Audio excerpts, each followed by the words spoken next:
G'day guys, and thanks for listening to another YouTube lesson.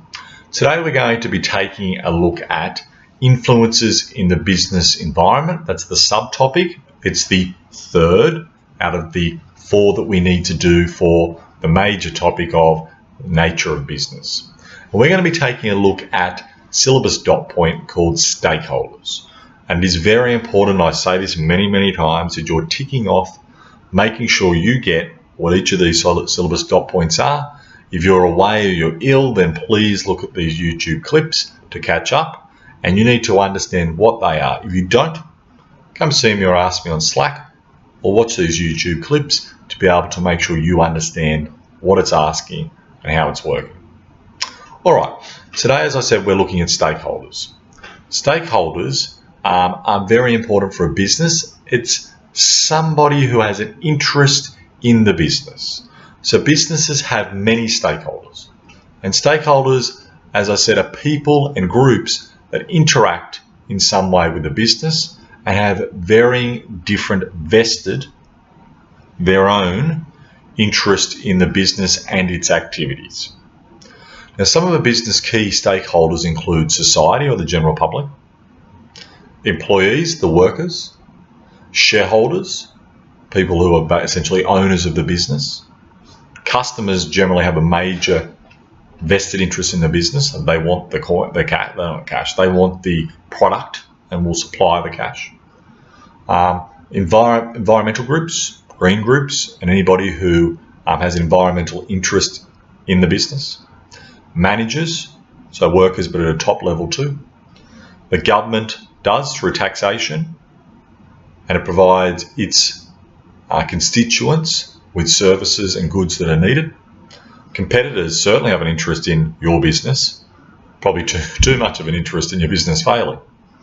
Trade unions have a big interest in a business, and suppliers.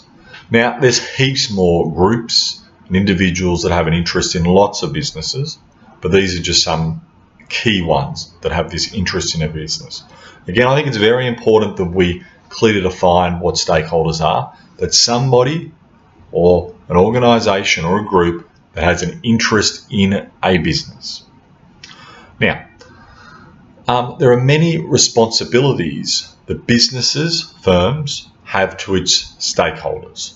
And something that kids often get confused about is shareholders and stakeholders. I'll just clear that up a little bit. Shareholders are an example of a stakeholder, but just one. They're no more important than employees or managers or customers. They're one. Shareholders are the owners of a business, okay, and they are someone who has an interest in the business, hence they're a stakeholder. But so do the workers, employees. They've got an interest in the business. They're not a shareholder, probably, but they are definitely a stakeholder. Customers, again, they're not shareholders, but they do have an interest in the business. Therefore, they're stakeholders. Just make sure you know the difference between that two. Some of you are probably watching and going, yeah, we're not idiots, we get that. Sure, but in my experience, probably about a third of kids need to have that clearly explained. All right, what type of responsibility does a business have to its stakeholders? Let's have a look at society and the general public. The business has a responsibility to be fair and honest with its practices, and to be make ethically responsible decisions. In terms of employees, that's the workers. The responsibilities of the firm and the business to its workers, to its employees, are to have fair pay and conditions, to provide a safe working environment, and to have decent access to training and development.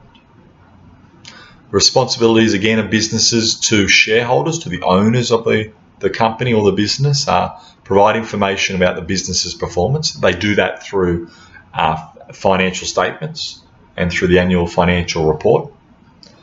And as I was saying, they produce an annual report. And they also, the business has the responsibility to its shareholders to manage the funds, okay, so that a reasonable return is paid, so that these shareholders get a good return on the equity and the dividend as well. Profit is being made as well. Now, customers. Businesses have a responsibility to customers as a shareholder for sure. They have a responsibility to produce quality products, to have fair and reasonable prices, to have decent service during the sale, but also decent after-sale service with warranties and things like that, and to provide a safe product to their customers. That's what customers should be able to expect from the business, and they have this interest as a stakeholder in this. Now, the environmental groups and the environment in general, businesses should consider the impact on the environment, and more they are. It's that CSR, that corporate social responsibility, and this notion of the triple bottom line. Business should take care and they should also make sure that sound and responsible environmental management is carried out. Now, the last one that I'm going to look at now in terms of the responsibility of the firm or the business is to managers.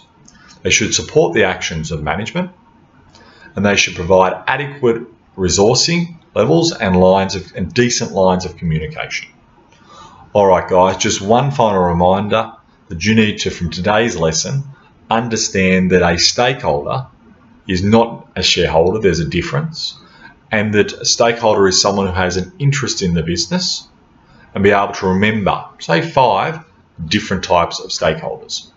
Thanks, and see you next time.